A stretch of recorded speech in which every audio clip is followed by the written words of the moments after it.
Today I'm cooking with my Aunt Edie. We are going to be making sweet potato cake with marshmallow glaze. This is a favorite recipe of mine from when she worked at Cat's Deli in New York City. The recipe and links to all the products my Aunt Edie used will be in the link in the descriptions below.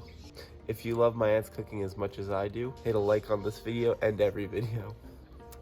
Thanks, Sean. You're welcome. And please do subscribe to the Little House of Beans. I am eager to make this sweet potato cake with marshmallow glaze. I'm excited.